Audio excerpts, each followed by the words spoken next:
Welcome to the MRCS Bytes session on knee joint. Today, we'll dive into this topic and explore the common questions tested during the MRCS Part B exam.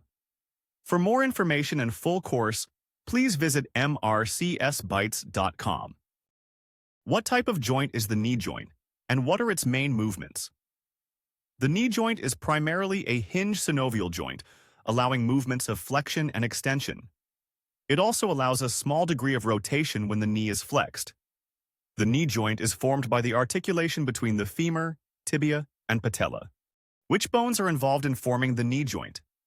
The knee joint is formed by three bones: the femur, thigh bone, the tibia, shin bone, and the patella, kneecap. The femoral condyles articulate with the tibial plateau, and the patella sits within the patellar groove of the femur. What is the role of the menisci in the knee joint?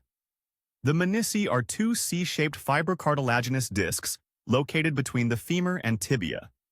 There is a medial meniscus and a lateral meniscus. Their main roles are to cushion and stabilize the knee joint, distribute weight evenly across the joint, and absorb shock during movement. Name the primary ligaments that provide stability to the knee joint.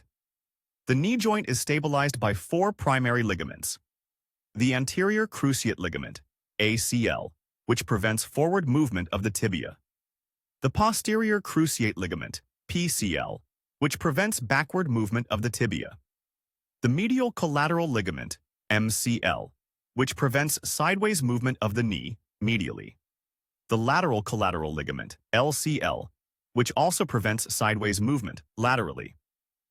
These ligaments work together to maintain knee stability. What muscles are primarily involved in knee extension?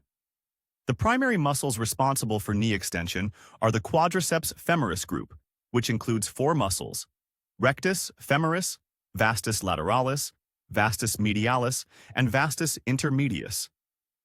These muscles work together to straighten the knee and are essential for activities like walking, running, and jumping. For more MRCS Part B resources, please visit mrcsbytes.com.